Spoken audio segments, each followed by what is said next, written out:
নন্দীগ্রাম নিয়ে যা প্রতিশ্রুতি দিয়েছি পালন করব। সংবিধানের নিয়ম অনুসারে নন্দীগ্রাম ছাড়লাম।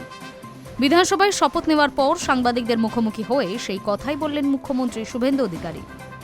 আগামী 5 বছর নন্দীগ্রামের মানুষকে কোনো অভাব বুঝতে দেব না, সেই বার্তাও দিলেন তিনি।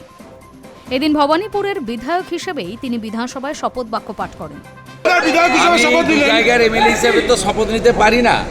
আমি ভবানীপুর থেকে শপথ নিলাম, মানে আমাকে সংবিধান আইন অনুযায়ী নন্দীগ্রামটা ছাড়তে হবে।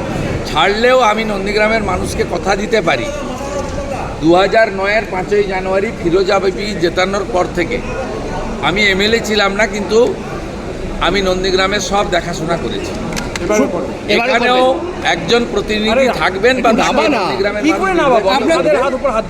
নন্দীগ্রামে বিধায়কের পরিষেবা থেকে শুরু করে আমি নির্বাচন চলাকালীন যে সমস্ত উন্নয়নের প্রতিশ্রুতি দিয়েছিলাম, আমি অন্য এলাকার উন্নয়নের সাথে সাথে নন্দীগ্রামে দেওয়া আমার কথাও আমি কার্যকর করব এবং নন্দীগ্রামের মানুষ তাদের আমি আগামী 5 বছর বুঝতে দেব না যে তাদের বিধায়ক শুভেন্দু অধিকারী নয়।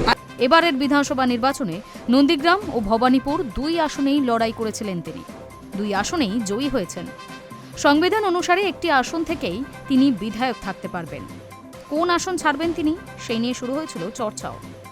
ভবানীপুরের বিধায়ক হিসেবে শপথ নেওয়ার পর তিনি জানিয়ে দিলেন নন্দীগ্রাম ছাড়ার প্রসঙ্গ। মুখ্যমন্ত্রী শুভেন্দু অধিকারী এদিন শপথ গ্রহণের পর বিধানসভা থেকে বেরোন। ভবানীপুর ও নন্দীগ্রামের মানুষকে তিনি এদিন ফের শুভেচ্ছা জানান। ভবানীপুর আসনের বিধায়ক হিসেবেই এদিন শপথ বাক্য পাঠ করেন তিনি। এরপর জানান, সংবিধান অনুসারে একটি আসন ছাড়তেই হবে, সেই জন্য ভবানীপুরের বিধায়ক তিনি থাকছেন, নন্দীগ্রাম আসনটি তিনি ছাড়ছেন। মুখ্যমন্ত্রী জানিয়েছেন, নন্দীগ্রামের সঙ্গে তিনি সবসময়ই আছেন।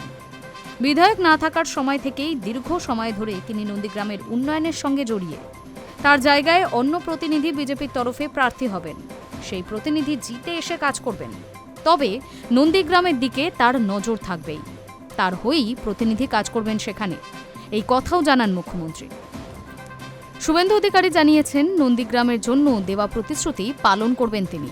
নন্দীগ্রামের মানুষকে অভাব বুঝতে দেবেন না, বিধানসভায় দাঁড়িয়ে বড় বার্তা দিলেন মুখ্যমন্ত্রী। Hi news network.